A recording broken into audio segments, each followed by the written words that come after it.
Few people could have imagined that a biologist would decide to challenge materialism and surprise the world with incredible facts about the immortality of the human soul.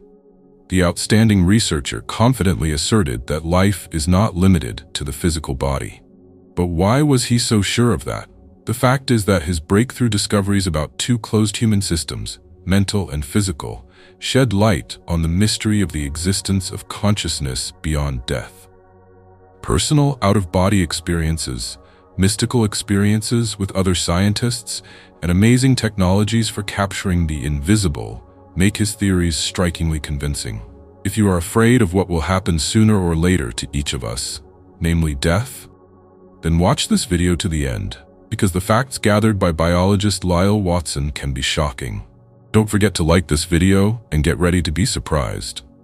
Having written a book about life, I was confused as a biologist, because the most important thing in my work was not the answer to the question of where life begins and where it ends.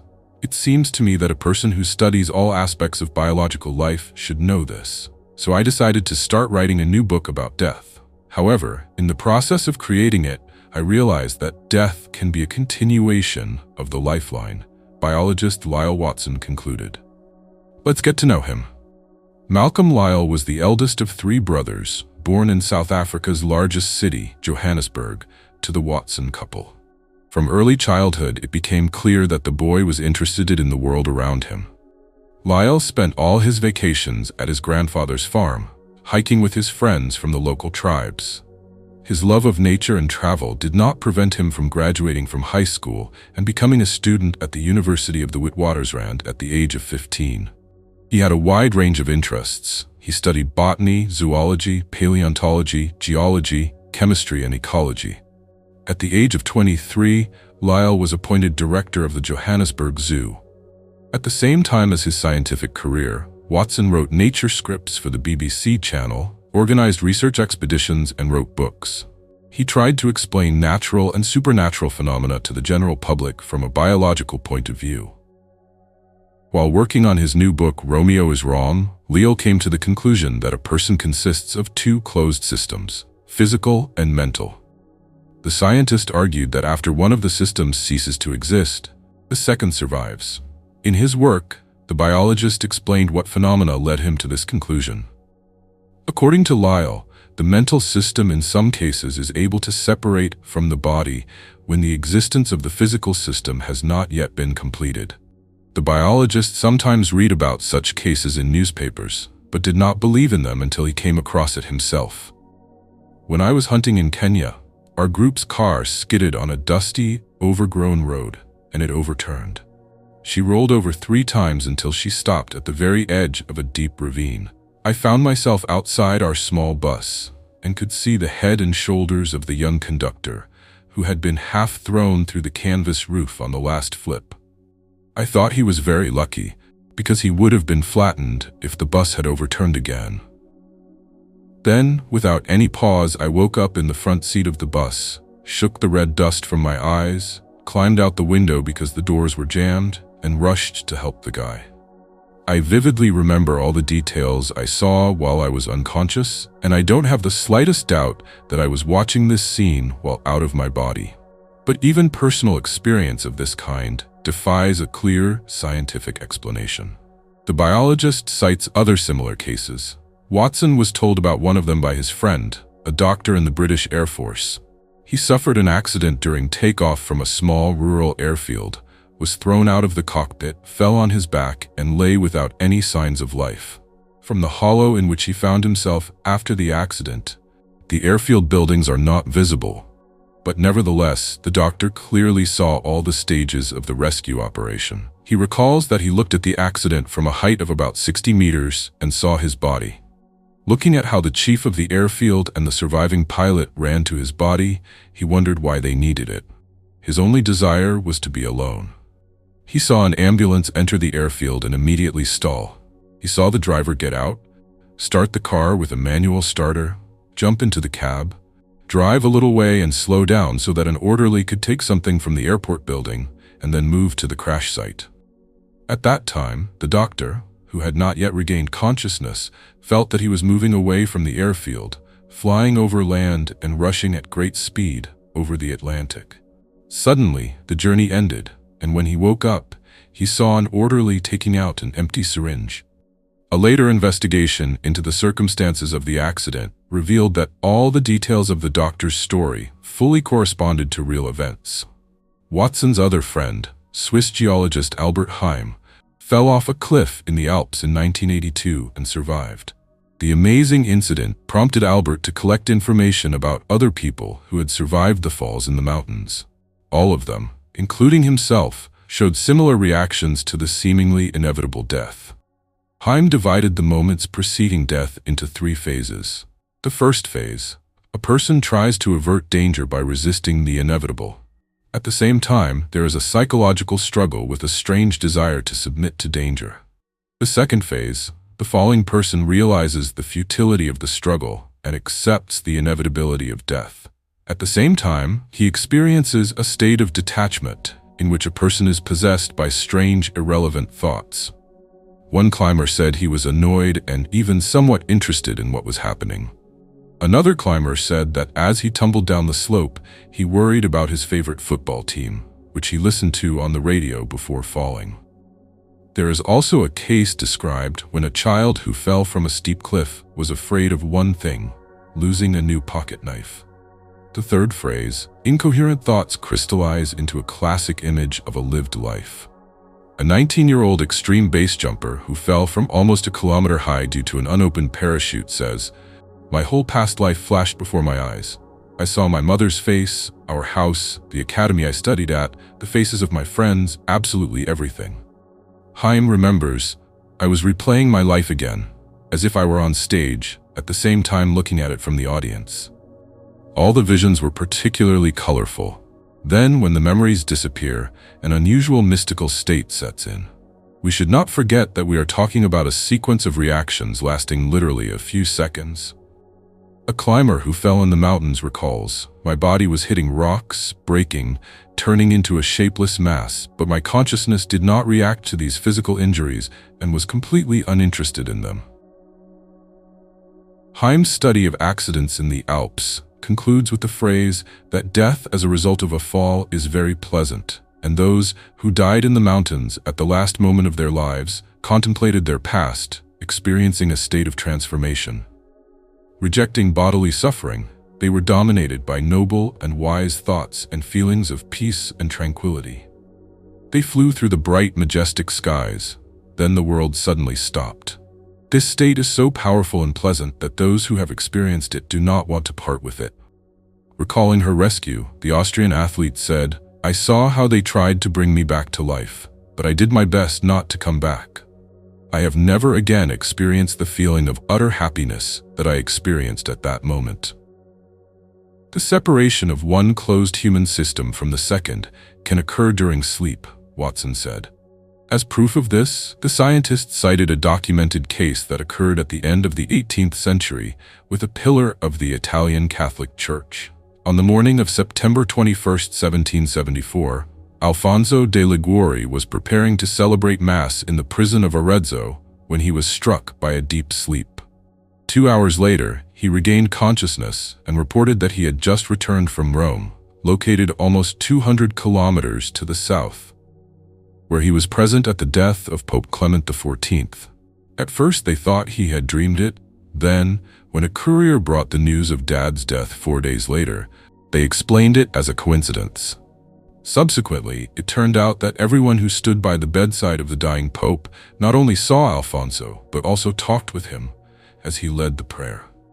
Lyall Watson also gave examples where a closed system continued to exist after a person's death. Here is one of them. In 1921, James Chaffin from North Carolina died in a hunting accident. His 4 sons did not know how to divide the inheritance, and the notary did not have a will. Feuds began in the family, which lasted for several years. However, in June 1925, the eldest son dreamed of his father. Dressed in a black coat familiar to all family members, he was standing by the bed. The ghost reported, "You should find my will in my coat pocket."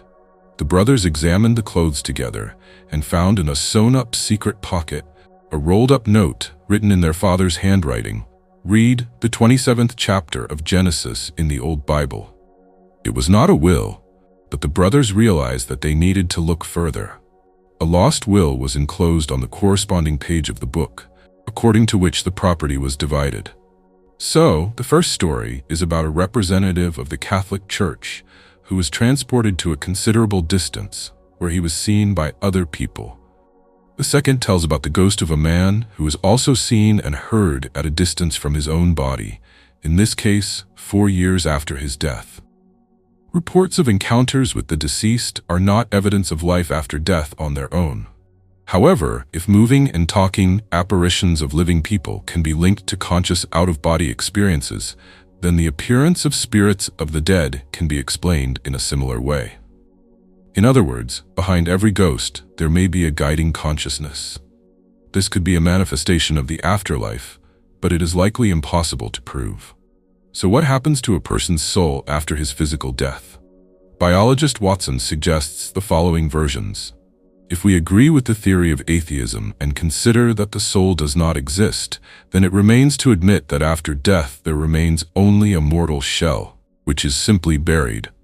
If we assume that Christian beliefs are right, then souls are an eternal settlement in heaven or hell. If you listen to Hinduism and the theory of reincarnation, then the soul's incarnated into new bodies. And the last, rather controversial, but no less real possibility. Disembodied systems abound around us in a form that we are unable to see. Nevertheless, it is possible to see these invisible systems with the help of complex devices. Watson names several similar devices, invented at different times by different people. At the end of the 19th century, the Serbian genius Nikola Tesla invented a ring that made it possible to extract sparks from all parts of the human body. In 1909, it was used by the French physiologist Charles Laveran, who established the existence of an electric aura and received an image of his hand glowing in the dark.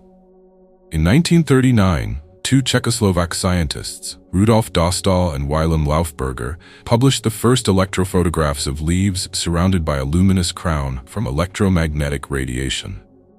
At the same time, a Russian electrical engineer and his wife, Semyon and Valentina Kirlian, independently came to a similar discovery.